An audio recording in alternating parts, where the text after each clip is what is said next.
Bueno, la verdad que es un gran honor tener presente al doctor Jacopo Olivotto, que es uno de los máximos referentes internacionales en cardiopatías familiares y en especial en miocardiopatía hipertrófica. Yo tuve el honor de escucharlo por primera vez en el 2006 en este simposio que organizó Barry Mayron, conmemorando los primeros 50 años de la miocardiopatía hipertrófica. Y ahí participaron en ese momento los que eran los número uno en miocardiopatía hipertrófica en el mundo. Así que imagínense, si ya era un número uno en 2006, lo que es ahora. También va a participar el doctor Juan Pablo Ochoa, que es uno de los que más sabe de genética cardiovascular en el mundo. No es que lo diga yo solo, sino que mucha gente opina lo mismo, muchos expertos, y es argentino, y está trabajando en España. Y el doctor Jorge Casas, de Bahía, le comentaba a Jorge que busqué una foto de él actualizada y encontré esta foto serio. No es habitual que esté así, pero debe ser que esté relacionado por la situación que está viviendo el equipo de fútbol del cual él es fanático, ¿no? Bueno, y los coordinadores van a ser el doctor Diego Pérez de Arenaza, que es jefe de la sección de imágenes del Servicio de Cardiología del Hospital Italiano de Buenos Aires, el doctor Carlos Dumont, que es jefe de Cardiología del Hospital Privado Rosario, y va a cerrar Sonia Amadeo, que es la presidenta de la Asociación Cardiofam. Bueno, Cardiofam se llama porque se refiere a cardiopatías familiares, o sea que son enfermedades genéticas hereditarias. Como esta frase célebre del profesor William McKenna, si estás tratando una cardiopatía familiar, no estás tratando a un paciente, estás tratando a una familia. Muchos de ustedes lo conocen a William McKenna porque participó en 2 sesiones de Cardiofam. Entonces, dentro de las cardiopatías familiares tenemos a las miocardiopatías, a las canalopatías y a los síndromes con afectación vascular. Las miocardiopatías se llaman así porque está afectado el músculo cardíaco, que es el miocardio. Miocardio significa músculo cardíaco. O sea que son pacientes que tienen una alteración estructural del músculo cardíaco. Las canalopatías, estructuralmente el corazón es normal, pero los pacientes tienen alteraciones eléctricas. Y los síndromes con afectación vascular pueden afectar a la aorta y a otras ramas del árbol arterial. Pero lo que tienen en común es que son todas enfermedades por alteraciones en el ADN y que se transmiten genéticamente. Dentro de las miocardiopatías tenemos la miocardiopatía hipertrófica, en la cual está aumentado el espesor de las paredes del corazón, la miocardiopatía dilatada, el corazón está agrandado con las paredes adelgazadas, la miocardiopatía ritmogénica y el hipertrabeculado del ventrículo izquierdo. Y entonces, siendo la miocardiopatía hipertrófica, hipertrofia significa engrosamiento y todos los corazones con miocardiopatía hipertrófica son diferentes e inclusive puede haber familiares que tienen la misma variante genética y que se expresa la enfermedad de manera diferente. Y la miocardiopatía hipertrófica es la cardiopatía genética más frecuente, es 1 de cada 200 a 1 de cada 500 personas en la población general y en Argentina tiene que haber alrededor de 98.000 pacientes con miocardiopatía hipertrófica. La miocardiopatía hipertrófica es predominantemente obstructiva. Un 30% no tienen obstrucción en reposo. Hay otros que se les provoca con el ejercicio. O sea que es predominantemente obstructiva. ¿Y qué significa que sea obstructiva? Bueno, hay una obstrucción en el paso de la sangre a la salida del corazón. Si hay una obstrucción, la presión del ventrículo izquierdo aumenta. En cambio, la presión en la aorta es menor y el famoso gradiente que ustedes habrán escuchado es la diferencia de presión que hay entre el ventrículo izquierdo y la aorta. Si el gradiente es, por ejemplo, de 50 milímetros de mercurio, la presión del ventrículo es 50 milímetros más alta. que en la aorta. Y es producido por distintos mecanismos, la obstrucción, pero uno de los principales mecanismos que provoca la obstrucción es el corazón que se contrae con más fuerza. Lo tradicional es para los pacientes muy sintomáticos, bueno, la miectomía quirúrgica, que tiene muy buenos resultados a largo plazo. Hay una segunda alternativa terapéutica que se llama ablación con alcohol, que se inyecta alcohol a través de una arteria coronaria para disminuir el espesor de las paredes del corazón y que también tiene una excelente sobrevida a largo plazo, y esto es especialmente para pacientes que tienen contraindicaciones para cirugía. Y lo nuevo es que, bueno, esto para entender un poco lo nuevo dentro del corazón, las células del corazón se llaman miocitos. Dentro de los miocitos tenemos miofibrillas, que es una estructura contráctil que se encuentra dentro de las células cardíacas, que son los miocitos. Y están compuestas de lo que llaman sarcómeros. El sarcómero es la unidad contráctil básica. Y para que se produzca la contracción hay una interacción entre unos filamentos gruesos y unos filamentos finos, que son como remeros que favorecen esa contracción.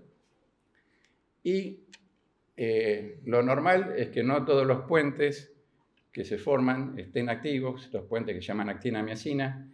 En la miocardiopatía hipertrófica hay un exceso de formación de puentes actina-miosina y hay nuevas drogas como este medicamento, el mavacamten, que disminuye la formación de estos puentes y mejora la relajación del músculo cardíaco. Y favorecen un estado que se llama súper-relajado de la miosina.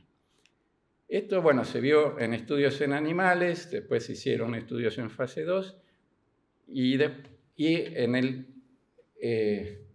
año 2020, el que lideró el primer estudio en fase 3 con esta droga, mavacamten, es justamente acá el profesor Jacopo Olivotto. Vean la fecha que se presentó, fue el 29 de agosto del 2020. ¿Se acuerdan? Estábamos en uno de los peores momentos de la pandemia acá en Argentina, acá era invierno.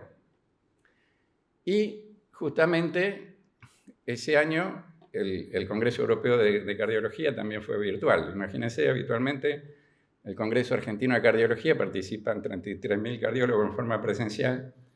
Así que imagínense la cantidad de gente que se contactó para ver la presentación del profesor Jacopo Olivotto.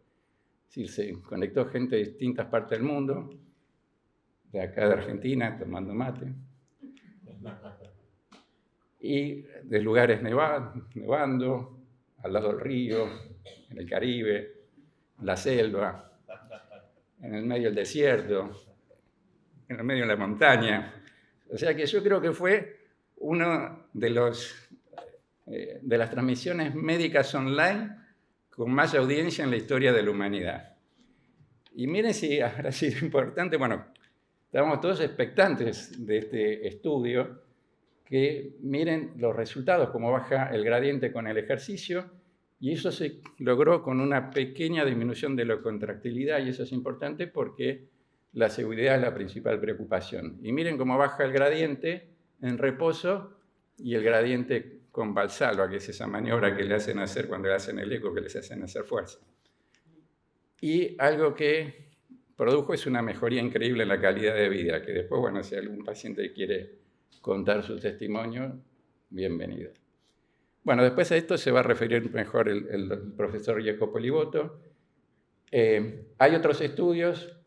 Bueno, este estudio es un estudio a largo plazo del Explorer, con muy buenos resultados. Otro estudio que es el Baylor-ACM, que eran todos pacientes candidatos a cirugía o ablación con alcohol, y esta medicación logró que muchos pacientes dejen de ser candidatos. Y después se desarrolló otra molécula, que es aficamten, que es un inhibidor de la miosina de segunda generación, que recientemente se presentó el MAPLE-ACM el 30 de agosto de este año en el Congreso Europeo de Cardiología. Lo que tienen en común, bueno, es que producen mejora de los síntomas, reducción del gradiente, mejora la calidad de vida, mejoran los marcadores que vemos en sangre, favorecen la remodelación cambian la estructura del músculo cardíaco y el efecto es sostenido pero reversible. Entonces, lo más común es que la miocardiopatía hipertrófica se produzca por variantes en genes que codifican las proteínas de esta compleja estructura que es el sarcómero. Pero cuando se hace estudio genético, en un 60% de los casos se encuentran variantes en estos genes, probablemente menos, de acuerdo a Juan Pablo Ochoa. Hay algunos que son de causa desconocida y un 5 a 10% es producido por enfermedades poco frecuentes, dentro de las cuales tenemos la glucogenosis, la enfermedad de Fabry, enfermedades que se llaman neuromusculares, enfermedades mitocondriales, síndromes como Noonan, Leopard-Costello, amiloidosis, y muchas de estas otras, de las que se llaman fenocopias, que simulan una miocardiopatía hipertrófica sarcomérica, suelen tener síntomas extracardíacos. Entonces ustedes tienen que prestar atención si sienten algo y comentarlo a su médico, porque eso puede ayudar al diagnóstico.